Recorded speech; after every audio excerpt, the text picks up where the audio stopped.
하나님은 성령의 지배를 받는 사람에게는 기도하여 황홀한 중에 환상과 성령의 감동, 음성으로 뜻을 알게 하시고 성령으로 거듭나지 않는 육체의 사람에게는 천사를 통해 말씀하십니다. 오늘 말씀을 잘 들으셔야지 여러분은 성령 인도를 받으면서 살아갈 수 있는 사람이십니다. 오늘 사도행전 10장 9절로 16절에 보면 베드로는 기도하여 황홀한 상태에서 성령께서 환상으로 말씀을 하셨습니다. 반대로 고넬료에게는 천사를 통해서 말씀하십니다. 성령의 음성을 들을 수 없기 때문에 천사를 통해 말씀하신 거지. 여러분 그러니까 자꾸 사람들에게 물어보지 마세요. 여러분이 직접 기도해가지고 하나님께 직접 응답을 받아야 돼. 뭔 일이 있으면 신령한 사람 목사님 찾아가서 물어보는데 여러분 그러면 맨날 하나님과 관계없는 사람이 됩니다. 하나님은 1대1로 관계를 맺고 하나님의 음성을 직접 듣고 따라가는 사람이 되기를 원합니다. 자, 고넬료에게는 천사를 통해 말씀하셨고 베드로에게는 성령의 음성을 들을 수가 있으니 성령으로 말씀을 하신 것입니다. 하나님은 한 가지 중요한 일을 위해서 그런데 그 일을 사람들과 상호간에 오해가 없도록 위해서 하나님은 사람들을 혼란스럽게 하거나 분란을 일어나지 않도록 적절하게 인도하신다는 것입니다. 그 분명히 베드로에게는 성령의 감동으로 고넬료에게는 천사로 이렇게 했어요. 사람들이 하나님의 선하신 일을 감당하도록 하나님의 시기와 때를 맞춰서 각자의 영적 수준에 따라서 성령의 감동이나 환상이나 천사나 각각 적절한 방법으로 말씀을 계시를 주시는 것입니다. 우리 하나님은 살리는 하나님이시기 때문에 앞서 사도행전 9장에서 바울과 아나니아를 만남 그리고 오늘 본문의 고넬료와 베드로를 보면 이러한 하나님의 원칙을 잘 이해할 수가 있습니다. 오늘 성경을 성령의 지배 가운데 역설적으로 잘 해석하시고 성령을 깨달아 하시기 바랍니다. 평소에 하나님 일을 한다면서 서로 다투고 시기하고 심지어 해방하는 우리의 부족한 모습에 고발당하는 것만 같이 매우 부끄럽습니까? 특히 주위의 사역자들이 돌이켜볼 일입니다. 별명하고도 무르듯이 이루어져가는 하나님의 섭리가 놀랍기만 합니다. 베드로도 기도 시간에 황홀한 상태에서 주의 환상을 보고 성령 음성을 듣습니다. 그 기도를 시작하는 시간이 6시라는 것이고 고넬료가 9시에 기도하고 비교하면 3시간 앞서 기도합니다. 그렇다면 이 3시간은 베드로와 환상으로 보면 기도했던 시간이요. 고넬료가 보낸 사람들이 베드로를 찾아오는 시간인 것입니다. 짐작도 할 수 없는 서로 다른 상황에서 그리고 전혀 관련이 없는 인간 관계 속에서도 하나님은 능히 하나님의 사람들을 통해서 자신의 일로 갔습니다. 계시를 통해서 직접적인 계시를 통해 지붕에 올라가 기도하던 베드로는 하늘이 열리며 한 그릇이 내려오는 걸 봅니다. 황홀한 중에 그 그릇을 보자기 갖고 그 그릇이 4개 등에 끈을 매어 땅으로 들이오며 내려옵니다. 그 안에는 각종 4발을 가진 짐승과 기는 것과 공중에 나는 것들이 있었습니다. 한마디로 말하자면 유대인으로서 베드로가 먹기에 속되고 깨끗하지 않은 것들이었습니다. 레위 1장에 보세요. 먹지 못하는 거죠. 그런데 베드로에게 임한 소리는 베드로에게 그를 잡아 먹으라는 음성이었어요. 성령 음성. 당연히 거절하지만 3번의 강군하신 가운데 하나님 음성은 베드로에게 그를 먹으라고 하십니다. 그리고 그 그릇이 다시 하늘로 올라갔습니다. 참으로 귀한 한상의 음성입니다. 베드로에게 율법에 어긋나는 음식들을 하루의 음식은 먹으라는 것입니다. 그것도 3차례나. 그럼 먹어야 됩니다, 이제. 당연히 베드로는 이 환상이 무엇을 의미하는지 생각하지 않을 수가 없었습니다. 우리는 지식과 경험과 상식을 초월하는 하나님의 계획이 우리 가운데 임할 때 우리는 그 뜻을 헤아려 수용할 수 없습니다. 그저 믿음과 순종만을 필요합니다. 깨어있어 주의 뜻을 고민하여 분별하며 그 뜻대로 자신을 더 복종시키는 사람이 고넬료와 베드로처럼 복된 사람입니다. 오늘 본 베드로 같이 하늘의 환상과 들리는 음성으로 이 시대에도 하나님의 사명을 받은 사람들 성령으로 인도받고 성령 충만받은 사람들 그런 축복 영광이 우리 충만한 게 권속들에게 오늘 유튜브 설교를 듣는 모든 분들에게 있어지기를 기대하고 소원합니다. 첫째로 베드로와 고넬료 인도한 법이 다르다는 것입니다. 이걸 확실히 인식을 해야 돼요. 그래야 우리 성도들이 하나님과 직접적인 일대의 관계를 맺어가면서 하나님의 복을 받으며 살아갈 수가 있어요. 사도행전 9장 바울의 회심을 소개되었습니다. 이방인의 사역을 위한 일꾼으로 준비하신 것입니다. 이것은 인간적으로 볼 때 불가능한 일이었지만 하나님께서 강권적으로 역사하셔서 일어난 일입니다. 이제 10장에 와서 보면 이방인의 복음이 진군하는 길목에 결정적인 사건이 소개되고 있습니다. 여기에 등장한 사람이 베드로와 고넬료입니다. 저는 누구며 왜 이 대목에서 등장하는 것일까요? 베드로는 그건 누구인가요? 오늘 말씀에 보면 베드로는 유대인을 대표하는 사람으로 등장합니다. 복음이 이방인에게 전파되고 전해질 때 한때 큰 걸림돌 가운데 하나가 유대인에서 예수를 믿는 사람들이었어요. 성령님이 주인된 사람들이었어요. 저들의 의심 속에 자기들의 힘으로 극복할 수 없는 편견이 있었습니다. 사도행전 10장 28절에서 베드로가 자기 입으로 말했듯이 유대인으로서는 이방인을 교제하는 것과 가까이 하는 것을 율법이라는 편견입니다. 이 편견에 극복해야 복음이 이방인에 나갈 수가 있었습니다. 하나님께서 직접 베드로의 편견을 깨뜨리고 계십니다. 이방인에도 복음을 전해 내 명령이다 이렇게 알려주십니다. 하나님께서 지금 유대인의 이 편견을 제거하시는 일을 하고 계신 것입니다. 근데 우리는 뭡니까?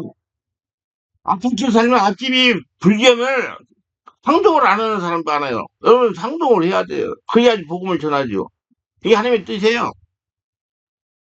하나님께서 지금 유대인의 편견을 제거하시는 일을 하고 계신 겁니다. 대화를 하라고 이방인 사람들에게도 복음을 전하라고. 그러니까 이방인이 회심하고 돌아오기 전에 유대인들이 이 편견을 제거하는 회심이 먼저 있어야 했던 것입니다. 그래서 본문은 이방인들을 향한 베드로의 회심을 다루고 있는 것입니다. 베드로는 율법적인 의식을 복음적이며 성령의 인도를 받는 의식으로 전환시키고 계시는 겁니다. 이방인들을 대하는 태도와 편견을 바꾸고 계시는 겁니다. 그래야 이방인들에게 복음을 전하여 하나님의 뜻을 이룰 수가 있기 때문에 구원받는 사람들을 늘어나게 할 수 있기 때문에 우연교회를 성전으로 만들 수가 있기 때문에 그럼 고넬료는 어떤 사람인가요? 본문에 등장하는 고넬료는 이방인을 대표하는 사람입니다.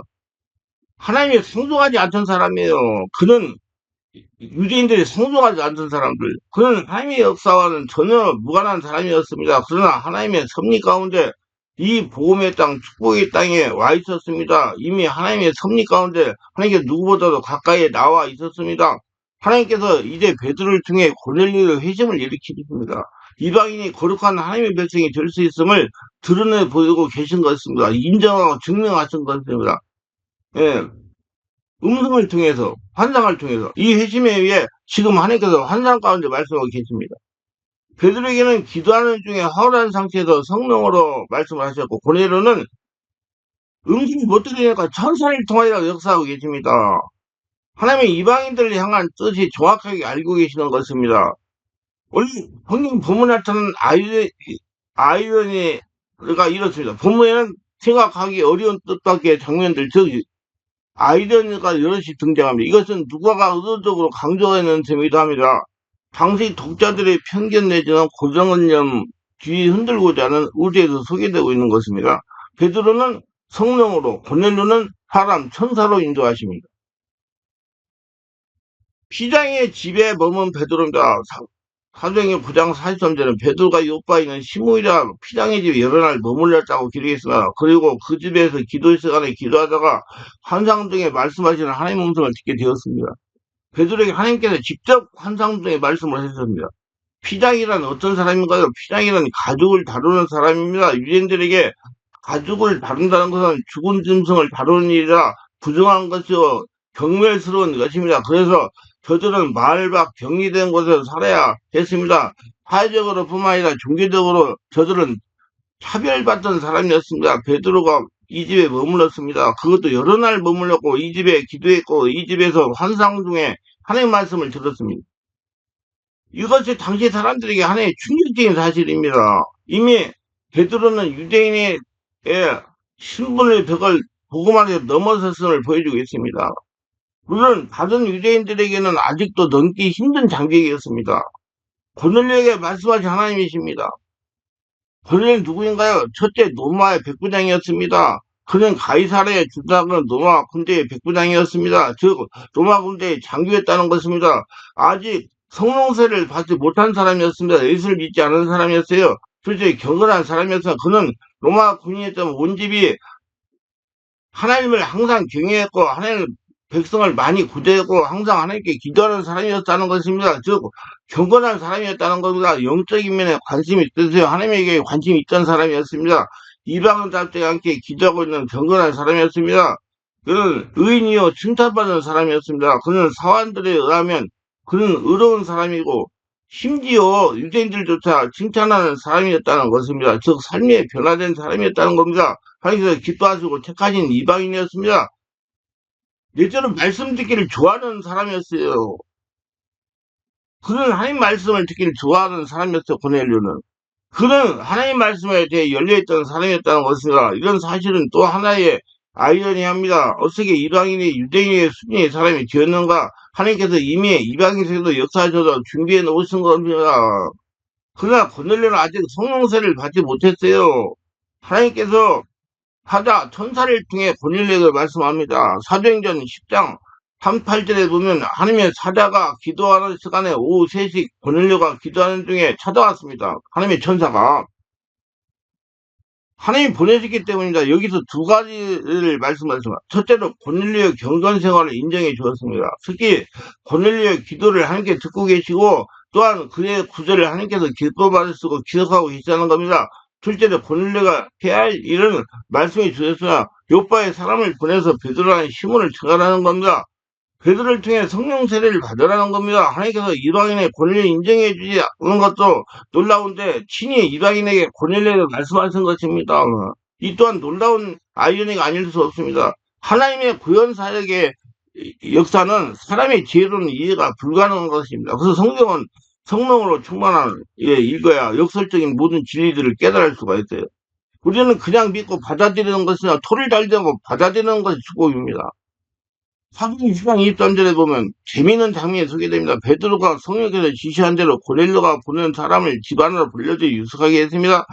지금 함께 만남을 갖고 유숙하고 있는 사람들의 면면을 보겠습니다. 거룩한 유대인의 사도 베드로, 부정한 유대인 피장의 시몬, 그리고 깨끗이 못한 이방인들입니다. 이들은 도저히 함께 만날 수 없던 유대인들이 함께 만날 수 없던 사람들입니다. 저들이 한 지붕에서 만났고 함께 잠을 잤습니다. 그리고 요바의 고넬료 집까지 50km가 되는 먼 거리를 베드로와 이방인이 함께 걸어갑니다. 그뿐 아니라 이방인이 고넬료 집에서 베드로에게 수일 더 머물러 달라고 말하고 있습니다. 당시 유대인에게 있을 수 없는 아이러니입니다. 하나님께서 직접 연출하신 아이러니입니다. 모두 편견을 깨고 복음의 증거를 위해서 일으키신 하나님의 놀라운 역사입니다. 베드로는 성령님의 인도에 순종하고 있는 기도 시간에 황홀한 중에 하나님께서 환상으로 알려주기 때문입니다. 이게 하나님 메시지입니다. 사도행전 10장에 환상이 나타납니다. 이에 성령으로 세례받은 베드로에게 환상을 통하여 성령으로 하나님께 직접 말씀하시는 메시지가 나타납니다. 환상의 내용은 이렇습니다. 베드로가 기도 중에 환상을 봅니다. 하늘이 열리고 한 그릇이 내려옵니다. 그건 큰 보자기처럼 생기는데 네 귀가 메어서 땅으로 내려오고 있었습니다. 그 안을 보니까 각각 네 발 가진 짐승과 기는 것과 공중에 나는 것들이 있었습니다. 그때 하늘에서 음성이 들렸습니다. 베드로야 일어나 밥아 먹어라. 하나님께서 베드로에게 말씀하시기를 유도적으로 환상을 보이셨던 것입니다. 하나님께서 음성으로 베드로의 율법적인 의식을 바꿨다는 것입니다. 여러분 의식을 바꾸세요. 불교 신자들에게도 복음을 전하세요. 남미 호랑 방탕주 믿는 사람에도 특별하지 말고 예수를 전하세요. 이방인 하나님의 뜻을 베드로에게 직접 알려줬다는 것입니다. 하나님의 영이신이 살아계신 분입니다. 믿음의 사람을 통해 일을 하시는 분입니다. 그게 베드로의 반응입니다. 베드로가 불쾌하고 단호하게 말했습니다. 주여 그럴 수 없다이다. 내가 속되고 깨끗이 아니한 물건을 내가 언제든지 먹지 아니하였다이다. 주목할 것은 하나님의 명령과 베드로의 거부가 3번 반복됐다는 겁니다. 그래서 베드로의 편견을 깨고낸 거예요. 이건 베드로의 편견이 얼마나 경건한지를 보여줍니다. 이 베드로의 편견을 깨지 않으면 하나님의 뜻을 이룰 수 없기 때문에 이방인에게 복음을 전할 수 없기 때문에 하나님께 직접 개입하여 역사하신 것입니다. 이게 하나님입니다. 하나님은 관념적인 분이 아니시고 살아계신 하나님이라는 걸 증명하신 것입니다. 하나님 메시지예요. 우선 잡아 먹어라 말씀하셨어요. 베드로의 고정관념을 확인하기 위해서 그렇게 하신 말씀입니다. 베드로는 이 명령에 속다고 깨끗하지 못한 것들이기 때문에 잡아먹을 수가 없다고 말씀했습니다. 주께서 이 평을 깨뜨리기 위해서 지금 이 환상으로 말씀하시는 겁니다. 다음으로 하나님께서 깨끗하신 것을 내가 속죄를 하지 말라 말씀합니다. 하나님께서 이방인들을 깨끗이 하실 것이라 말씀하시는 겁니다. 아무리 이방인이라고 해도 하나님께서 깨끗이 하실 수가 있다는 겁니다. 아니 하나님께서 적극적으로 깨끗이 하실 것이라는 말씀입니다. 이제 누구든지 하나님께서 복음 안에서 새로운 하나님의 자녀로 세우실 것을 말씀하시는 겁니다. 예수님을 믿고 받아들이면 하나님의 자녀가 되는 권세를 주시고자 하신 뜻을 이루시는 것입니다. 하나님의 세상을 이처럼 사랑하사 독생이라 주셨으니 이는 그를 믿는 자마다 멸망하지 않고 영생롭게 하려 하시며 요한복음 3장 16절. 하나님의 역사에 때론 우리의 편견이 걸림돌이 됩니다. 하나님께서 우리의 편견을 버리기를 원합니다. 또 이를 위해서 말씀하시며 그 말씀을 들어야 됩니다. 아무리 자신이 미워하는 사람이라도 예수님을 믿고 받아들이면 예수님으로 받아들이는 자세가 중요합니다. 저는 안수사역을 많이 합니다. 안수사역할 때 절대로 차별하지 않습니다. 순종하는 베드로입니다. 베드로가 황홀한 중에 한상을 보내 고넬료가 천사의 말을 듣고 보낸 사람들을 도착했어요. 수령이 11장 12절 14절. 마침 세 사람이 내가 유숙한 집 앞에 서 있으니 가이사랴에서 내게 보낸 사람이다. 성령이 내게 명하사 아무 의심 말고 함께 가라 하시매 이 여섯 형제도 나와 함께 가서 그 사람의 집에 들어갔으니 그가 우리에게 말하기를 천사가 내 집에 서서 말하되 내가 사람을 요바에 보내어 베드로라는 시몬을 청하라. 그가 너와 내 온 집이 구원을 받을 말씀을 내게 이르라 함을 보았다 하늘. 예, 베드로 의심하지 않고 따라가서 말씀을 전합니다. 하나님께서 딱 상황을 인도를 알려주니까 거부할 수 없고 증명을 해주니까 내가 말을 시작할 때 성령이 그들이 임하시기를 처음 우리에게 하신 것과 같은 하는 것이라 사도행전 11장 15절에 베드로가 말씀을 증거하는 보정으로 성령 역사가 권능의 가정에 임합니다. 하나님의 역사가 일어났다는 얘기예요. 그러니까 여러분 성령 세례는요 기도만 한다고 받는 게 아니고요 성령 세례 받은 사람이 말씀 전하고 안수할 때 성령 세례가 임하는 것입니다. 그걸 알고 여러분 성령 세례를 받으려면 성령 세례 역사가 일어난 장소를 가세요. 베드로가 이렇게 말합니다. 내가 주의 말씀에 요한은 물론 세례를 베풀었으나 너희는 성령으로 세례를 받아 하시는 것을 생각하라. 그런즉 하나님의 우리가 주신 예수 그들을 믿을 때 주신 것 같은 선물을 그들에게 주셨더니 내가 누구에게 하나님을 등이 맡겠네 하더라. 그들이 이 말을 듣고 잠잠하여 하나님께 영광을 돌려 이르되 그러면 이방에도 하나님께서 생명이 없는 회개를 주셨다 하니라. 사도행전 11장 16절 18절. 베드로 자신이 성령으로 세례받을 때와 같은 성령 세례가 임한 것이며 똑같이 다른 성령이 아니라 한 성령이 왔어요. 베드로가 이를 보고 감탄합니다. 그런즉 하나님이 우리가 주 예수 이름으로 예수를 믿을 때 주신 같은 선물을 그에게 주셨으니 내가 누구에게 하나님의 등에 맡겠네 하더라. 사도행전 11장 17절. 이는 하나님께서 함께 하셨다는 보증의 역사입니다. 하나님은 이렇게 베드로와 같이 순종한 사람을 통해 살아계신 하나님을 이방 사람에게 성령의 역사가 일어나게 증명하게 하십니다. 성령 역사가 일어나게 이론은 아니고 성령 역사가 일어나게 체험으로 하나님은 지금도 이렇게 순종한 사람을 통해서 살아계신 하나님을 증명하는데 내가 되게 명령한 것이 아니냐 강하고 담대하라 두려워하지 말라 놀라지 말라 내가 어디로 가든 내 하나님 여호와가 너와 함께하리라 하시니라. 여호수아 1장 9절. 강하고 담대하게 하나님 살아계심을 증명해야 됩니다. 그것도 생명이 살아있을 때 말입니다. 건강할 때. 우리 여러분 건강하게 살아있을 때 하나님의 살아계심을 증명하는 모두가 되시길 바랍니다. 자, 하나님들이 전달하는 수단이 각각 다릅니다. 이걸 잘 이해하셔야 돼요. 하나님께서 사람들에게 뜻을 전달하는 수단은 한결같지 않다는 겁니다. 오늘 고넬료에게는 천사의 방문을 통해 말씀을 전하셨습니다. 하루는 제90점 되어 환상 중에 밝히보매 하나님의 사자가 들어와 이르되 고넬료가 주목하여 보고 두려워하여 이르되 주여 무슨 일이니까 천사가 이르되 내 기도와 구제가 하나님 앞에 상달려 기억하신 바 되었으니 내가 지금 사람들이 요바에 보내어 베드로라는 시몬을 청하라. 그가 무두장의 시몬의 집에 유숙하니 그 집은 해변에 있다 하더라. 마침 말하던 천사가 떠나며 고넬료가 집안 하인들과 부하 가운데 경건한 사람 하나를 불러 이를 다 이루고 요바로 보내니라. 사도행전 10장 38절. 베드로가 황홀한 중에 환상을 통해 보여주시고 성령으로 직접 보여주셨습니다. 다시 한번 베드로에게는 황홀한 중에 환상을 통해 보여주시고 성령으로 직접 말씀을 하셨습니다.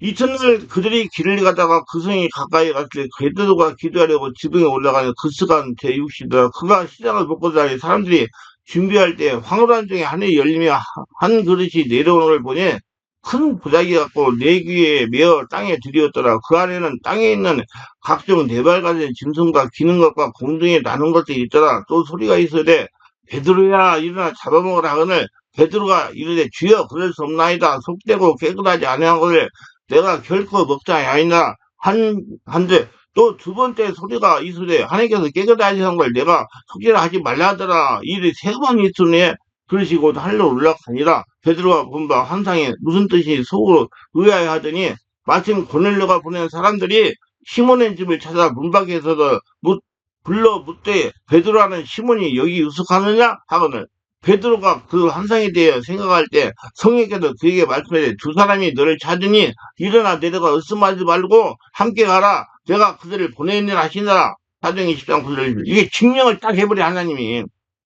이 착착착착 증거를 제시하는 것입니다. 예수의 모친 마리아의 천사 방문으로 의붓 아버지의 꿈을 알려주었습니다. 마리아는 하나님의 천사 가브리엘의 방문하여 예수를 잉태하실 것을 보여주셨습니다. 성경을 통하여 하나님의 뜻을 보여주신 거다. 누가복음 11장 30절에 천사가 대답하여 이르되 성령이 내게 임하시고 기기 덮으리니 내 능력이 너를 덮으시리니 이름으로 다실 바 거룩한 자는 하나님의 아들이라 일컬이라. 그와 정혼한 요셉이 함께 되기 전에 마리아가 잉태했다는 소식을 듣고 그는 굉장히 낙심하여 마리아와 약혼을 파혼하려겠습니다. 그럴 때 하나님의 뜻이 꿈으로 나타났던 것입니다. 마태복음 1장 20절 21절에 이 일을 생각할 때 주의 사자가 현몽하여 말하되 다윗의 자손아 요셉아 내 아내 마리아 데려오기를 두려워하지 말라. 저에게 잉태된 자는 성령으로 된 것이다. 아들을 낳으니 이름을 예수라 하라. 그가 자기 백성을 저희 죄에서 구원할 자심이라 하리라. 보십시오. 마리아에게는 천사의 방문을 알려주시고 요셉에게는 꿈으로 하나님의 뜻을 보여주셨습니다. 마리아에게는 천사의 방문을 알려주시고 요셉에게는 꿈으로 하나님의 뜻을 알려주셨습니다. 하나님이 이렇게 말씀하시죠. 여호와께서 갑자기 모세와 아론과 미디암에게 이르시되 너희 세 사람은 희망으로 나오라 하시니 그 세 사람이 나아가며 여호와께서 구름 기둥 가운데로 강림하사 장막문에 서시고 아론과 미람을 부르시느라 그 사람이 나아가며 이르시되 내 말을 들어라. 너희 중에 선지자가 있으면 나 여호와가 환상으로 나를 그에게 알리기도 하고 꿈으로 그가 말하기도 하거니와 내 종 모세는 그렇지 아니하니 그는 내 집에 온 집에 충성함이라. 그와는 내가 대민하여 명격히 바라고 은밀한 말로 하지 아니하며 그는 또 여호와의 형상을 보거늘 너희가 어찌하여 내 종 모세의 비방하기를 두려워하지 아니하느냐. 여호와께서 그들에 향하여 진노하시고 떠나심에 구름이 장막 위에 떠나갔고 미리암은 나병에 걸려 눈과 같더라. 아론이 미리암도 나병에 걸렸는지라. 민수기 12장 8절 10절. 자, 하나님께서 사람들에게 말씀을 전하실 때 각각 영적인 수준에 따라서 성령으로 거듭남에 따라서 꿈으로 환상으로 음성으로 대면하여 명백히 말씀하시는 등 것이 다르다는 것입니다. 그러니까 여러분 사람한테 바꿔받고 가르침 받으려고 하지 마세요. 성령으로 가르침 받아야지 이제. 우리들은 하나님과 대면하여 음성을 듣겠다는 의지를 가지고 자신의 내면 관리에 관심을 가져야 됩니다. 그리고 뜻을 알았으면 아무리 어려워도 순종하는 자세가 중요합니다. 순종하지 않으면 꿈도 해석할 필요가 없고 환상도 보고 해석할 이유가 없는 것입니다. 어제와 꿈속에 하나님의 계시가 있습니다. 믿습니까? 성령으로 기도하는 하루라인 중에 환상으로 말씀하시고 하시기 때문입니다. 하나님은 순종하라고 하는 거죠. 오정을 알려주십니다. 우리도 알고 이제 꿈으로만 보려고 하지 말고 사람한테 찾아가가지고 앞일을 알려고 하지 말고 성령으로 직접 계시받아서 성령의 직접적 인도를 받는 하나님의 자녀들, 하나님의 교통을 갖는 복전자가 다 되시길 바랍니다. 기도합니다. 오늘도 저희 설교를 끝까지 시청하신 분들 축복하고 특별히 구독, 좋아요, 알람 설정 공유하신 분들 축복하시고 오늘 말씀이 조금 어려운데 자신들이 이제 성령으로 직접 음성을 듣고 따라가는 하나님의 사람, 하나님과 교통하는 복전자가 되도록 도와주셔서 깨닫게 하시고 이제 그 하나님의 계시를 받아가지고 사람들 앞에 가가지고 사람들에게 뜻을 알려고 하지 말고 자기가 직접 기도해가지고 하나님의 뜻을 알고 따라가는 성령의 사람들이 다 되게 하셔서 그래야 하나님의 복을 받으며 영광 돌리며 하나님의 축복 속에 살아가고 베드로 같은 복을 받으며 살아가게 하셔서 예수님 이름으로 기도합니다. 아멘.